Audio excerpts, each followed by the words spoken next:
Jimmy Butler, he's a very interesting player to me. He's like, oh, shoot, I don't know where to go with the ball because I haven't been able to think. It was a great series. Game 4 was one of the best games I've ever watched in my entire life. Now LeBron's a 4-time champion, and Anthony Davis gets his first. It's unacceptable. So happy when the Astros lost because it would definitely be a 2020 thing. Yeah, I was impressed by their game. Braden Point, Andre Palat, Nikita Kucherov, that was the best line in the playoffs, no doubt. Stay undefeated when they face the mighty Cowboys with Garrett Gilbert. Hey everyone, I'm Jared Sandler, and you're listening to Outsiders Opinions. What's up, y'all? Welcome to our NFL Opinions of the Week. I'm Kevin, and I'm joined by the man, Austin. Yeah, this is going to be a very important weekend for a lot of teams, and last weekend wasn't good for others. We'll see how this turns out. There's very interesting storylines with both of these matchups. I think the Cowboys need to be a little bit sad. My dad was talking about it, how there's two NFC East teams in the conference title game, and how now the Cowboys had the longest drought in the NFC, right? Yes, yeah, and the Washington, of course, under new ownership, first year gets to the conference championship.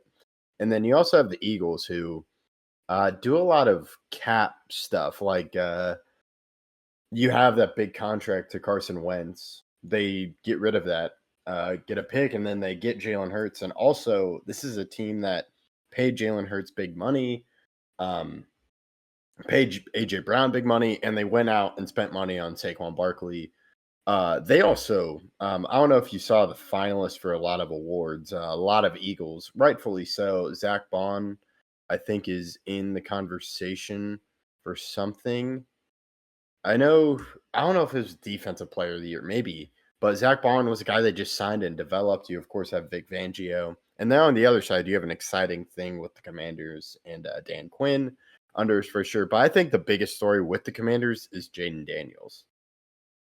Yeah, I think so as well. Does this kind of bolster Dan Quinn, though, a little bit, getting back? He was, as a head coach with the Falcons, he obviously led them to a Super Bowl where they ended up losing in legendary fashion, I would say. But does it bolster his sort of tenure and his career because he's now back in it after being back as a head coach?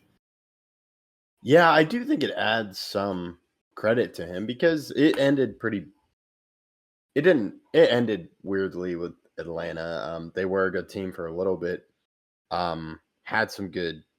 Kyle Shanahan was the offensive coordinator for that Super Bowl run and MVP. I do think this does credit it. I'm curious to see how it goes. I do think a lot of the credit goes to Jayden Daniels because now they have a quarterback, and he had that with the Falcons, but it was a pretty good team. But I do think this gives credit to him, kind of shows it wasn't just a weird run when they went to the Super Bowl. As you are right, he made it back to the NFC Championship game. And do you remember there were conversations about the Cowboys hiring Dan Quinn as the head coach, right? Wasn't that, or was that just fan service? Or Jerry made it weird, as he usually does. He said, I could see Dan Quinn being the coach of the Cowboys while Mike McCarthy was under contract. So I do think there was kind of speculation from Dan Quinn and Jerry of if this doesn't work out, Dan Quinn could be the next guy. But Jerry, for some reason, decided to keep McCarthy. It would have been weird, but looking at it now, it would have made sense. Defensively, if last year they fired McCarthy and hired Dan Quinn. But yeah, it's weird. So I do think there was some interest on both sides. But just never happened. And now on to Jayden Daniels. He's had one of the best rookie seasons for a QB ever. A lot of people were calling for the best ever. And I think he can continue to bolster that campaign against the Eagles, a team that he's beaten this year.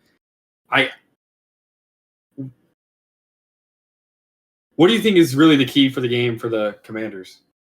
Yeah, so talking about before we get to the game plan, talking kind of bolstering that of rookie QBs. Do you want to know? Do you want to quickly go over, take some guesses of rookie QBs to start a title game?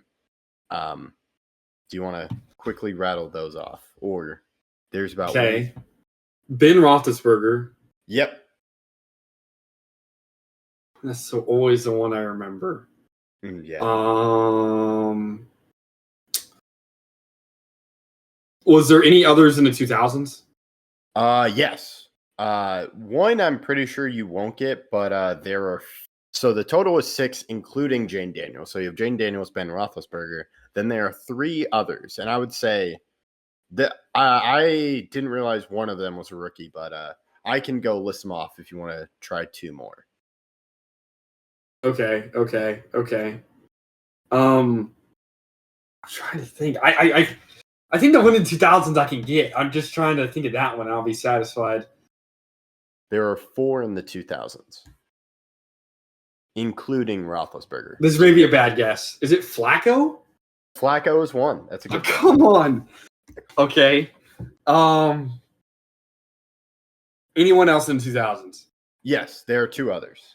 You got Oh, 2 all in the others. 2000s. Okay. Yeah, all in the 2000s. I don't know. They may all be in the 2000s. I don't know who this guy is. I'll have to.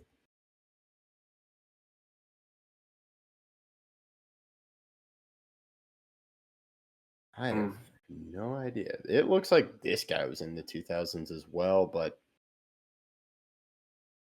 But yeah, I'll give you one more so I can get to the point, and then we can talk about. Oh, wait. Purdy. Yes, Purdy. Okay, so you got Purdy. Yeah, Purdy, I forgot. But then do you have one more guess? You got one more for the 4th.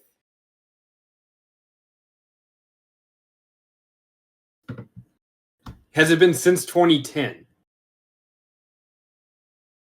Ooh. It's around 2010. I don't remember the exact years for this. Around one, but it's 2010. around the 2010. Around 2010. Okay. Who made 2010? Is it Mark Sanchez? Yes, Mark Sanchez. And then And you said there's another one? Yeah, I'm just gonna go with that one because I'm not familiar. It's Sean King, who I think was with the Buccaneers.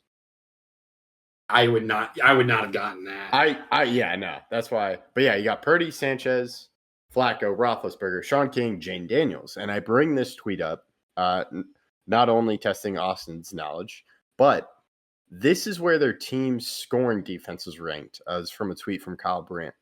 All of them except Jane Daniels, top 5. Purdy first, Mark Sanchez third, Flacco third, Roethlisberger first, Sean King third, Jaden Daniels 18th.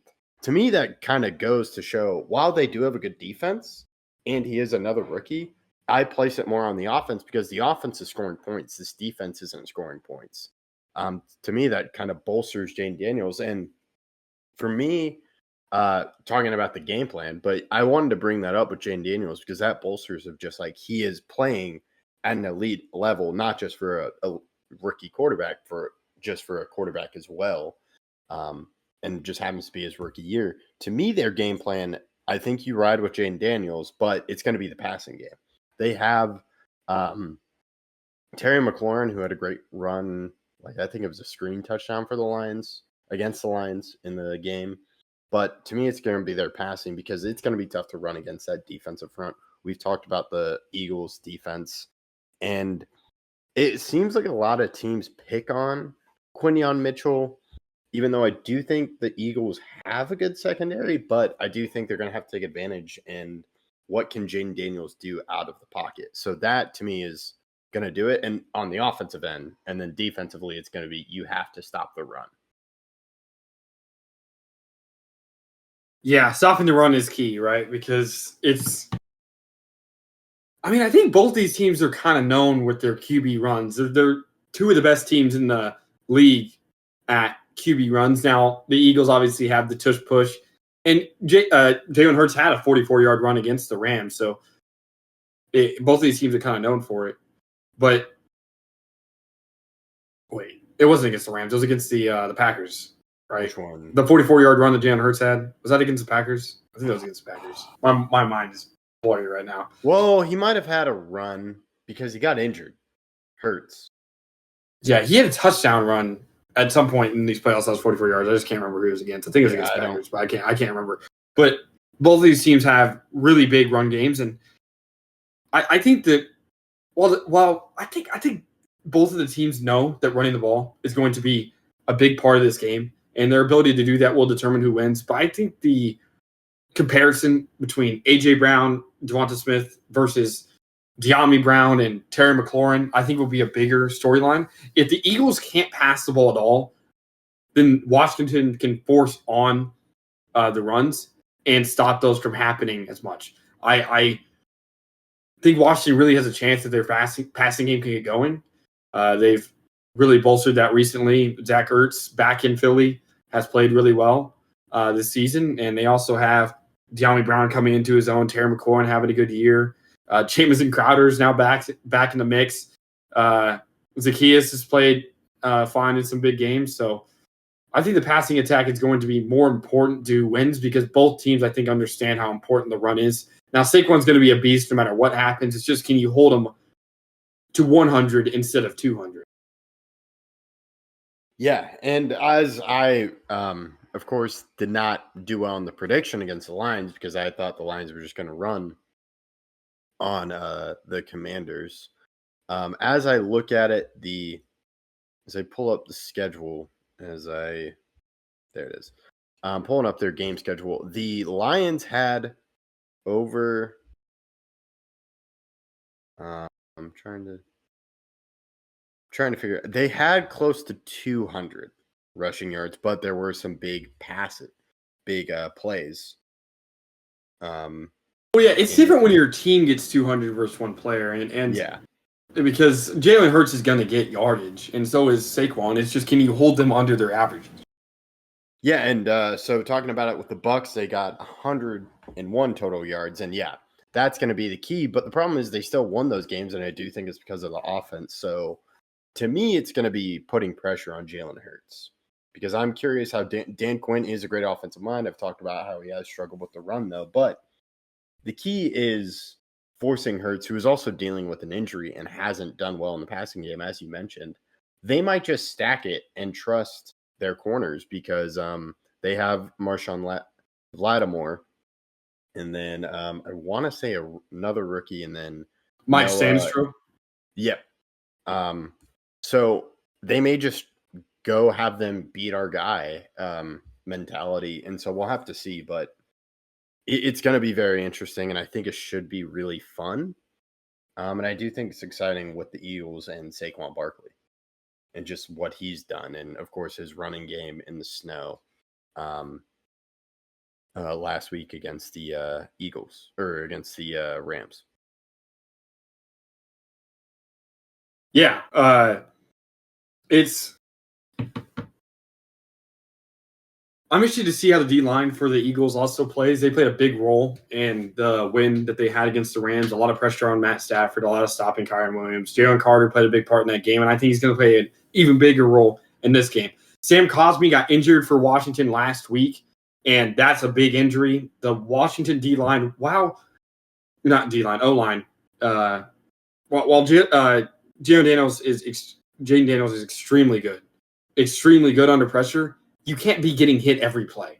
It's going to play in the psyche of the quarterback, and if the O-line can still give him time enough to throw the deep balls to get out of the pocket and make some plays happen, then I think that Washington will win this game. However, if the D-line for the Eagles is getting to him and they can't pass the ball effectively to McLaurin or Ertz or anyone else, and he's getting sacked consistently, then I see the Eagles winning this game. I think that matchup usually comes down to, it's battle of the trenches, as a lot of people say, but I think the trench that really matters the most is the Eagles D-line compared to the Washington O-line. How much time does Jaden Daniels have, and will there be enough time to pass to his options or to scramble and make plays happen?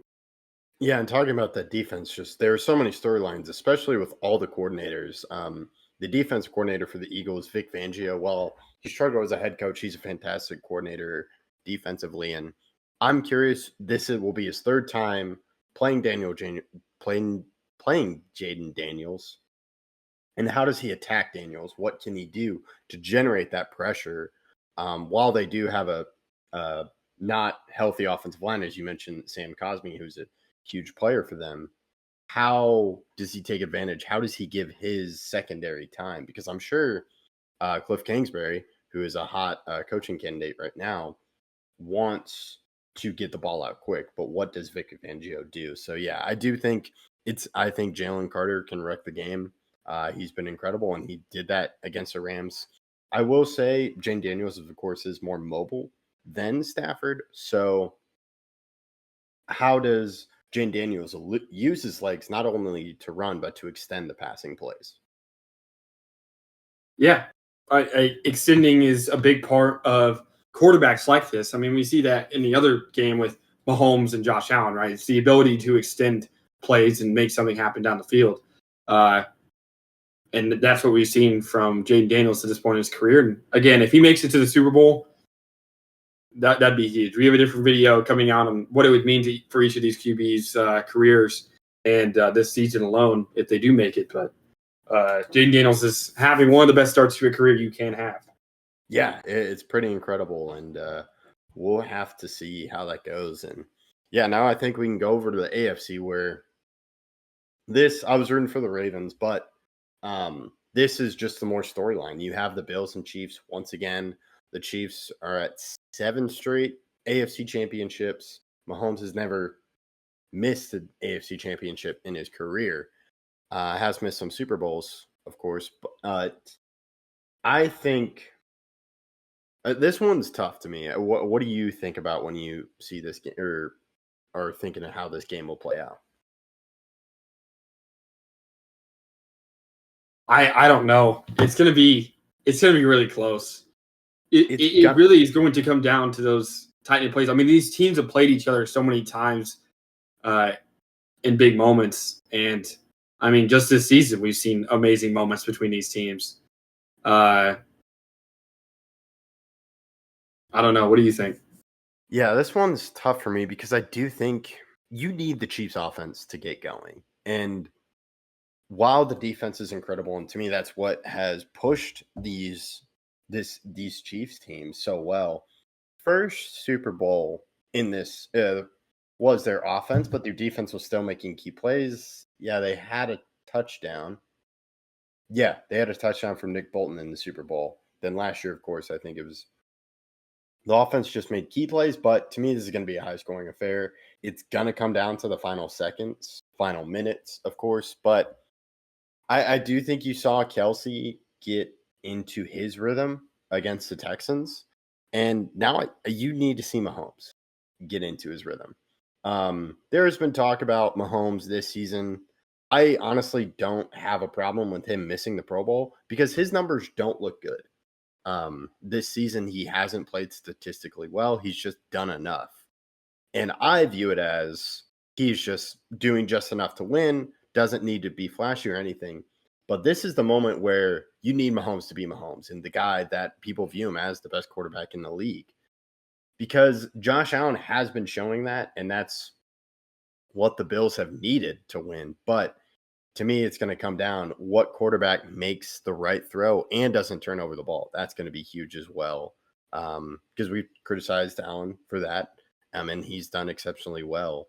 So that I think that's going to be the key to the Chiefs because I trust their defense. I think their defense is incredible, and you can only do so much to stop the offense. You need your offense to show up, and I think the key is Mahomes playing well and playing up to what he is. Because I don't think he's lost it. I think it's just been the offense doesn't have weapons. And I think he needs to make those weapons. Of course, he had that great touchdown throw against or to Kelsey when he was basically almost lying down, similar to the Joe Burrow throw earlier this season. And we've seen Mahomes do that before. Yeah. How much do you think it matters that the game is in Kansas City? That's a good question. You could argue it's beneficial for Kansas City because they don't have to go to Buffalo and deal with the snow or the possibility of snow. There's less chance of Kansas City, Missouri getting snow. But I don't view it as much because, I guess Kansas City in the regular season when they lost was at Buffalo. Yes. But I don't view it too much. What about you? I think it matters to an extent. I think that not only do the Chiefs have some of the best or loudest fans in the sport, but also feels different than other stadiums. Now, Buffalo definitely gets rocking, but there's only a few stadiums I think that you can really feel the playoff atmosphere. And again, this weekend we're going to see two of them with both the Eagles and the Chiefs. Well, say whatever about their fans, whether you like them or not. They do have feisty fan bases that will be loud on game day. And whether that affects and you have to call a timeout here or there, or you miss a kick or something happens, I mean, stuff's going to happen. But both these teams are used to the cold. They, again, like I said many times, have played each other a lot, whether it's in the regular season or not. They play each other often. And these teams don't like each other. I think it's really going to come down to the D-lines of both of these teams. Chris Jones versus Von Miller. And while Von Miller's not the old Von Miller, the Bills' defense is still good enough to give the Chiefs' offense that, like you mentioned, has struggled this season fits. The Chiefs' offense is going to come. I mean, the Chiefs' defense is going to come to play. I think Josh Allen will keep the ball in safer hands. It's going to come down to turnovers, but there's a lot of turnovers in the sport that I don't think are forced. Like, they say they're forced, but they're not really forced. Like Lamar Jackson fumble against Buffalo, like he's forcing it, but I don't know if the Bills forced it. I think if any turnovers are going to happen in this game, they will be forced. They will be a very good throw that's beat by better defense, or a fumble on a big hit, or a perfect punch, or something like that has to happen. Because these teams know how important every play, every moment is, and turnovers really can swing how a game turns out. Yeah, and talking about the away game for the Bills, I view them as a great team. They've demonstrated that. To me, I think they're just factoring that in. Like, yes, I know what we need to do. I don't see it rattling like them because they are familiar with each other. And it is a great point when we talk about force. I would say that Mark Andrews' fumble is forced as well because it's that perfect punch. And it's not being careless with the ball, but you also have to be prepared. And I do think the Bills, I hate saying this because I don't like talking about refs, but I do think with the Bills, you have to make sure you don't put yourself in a questionable situation like I would say the Texans did with some calls. Yeah, you got to be careful. And I think the fans are going to be into it to the refs. I think the refs are a little bit always turned towards the home team. Well, that shouldn't be the case. It does happen. They're going to have to be careful in a lot of ways. I mean, this game is going to be tooth and nail all the entirety of the game. And I do think it's going to be a close game no matter who wins. Do you want to sort of go into predictions now? Yeah, we can go into predictions. I think I'm going to stick with my other predictions in the video because while I have Eagles versus Lions in the NFC Championship game, I had the Eagles winning. So I'm going to stay with the Eagles winning. I think Saquon has a big game. And then I'm going to stick with, I had Chiefs and Bills. Yes, because I had the Bills beating the Ravens and the Chiefs winning. So I'm going to have the Chiefs winning this one. Okay, I had Chiefs and Bills as well. I'm going to stick with my pick. I picked the Bills. I have to stick with it. And then Eagles, Commanders, I did not have this matchup, so I have free reign to kind of go whatever way I want to go. I'll pick the Commanders to win. Ooh, okay. All right, so you and I disagree on both. That, but yeah, on both. And I totally understand. I think there are going to be some really exciting games. Someone I was talking to was like, oh, if the Chiefs games gets bad, I'm like, it's probably going to come down to the final second, which is going to be awesome for us, just fans of football, not the fans of either team. Yeah. I mean, these are true rivalry games. Even if the Bills and Chiefs are not in the same division, you can feel the hatred between all these clubs. Yeah, and the Chiefs have just, when it came down to when it mattered most in the past, in the playoffs, the Chiefs win.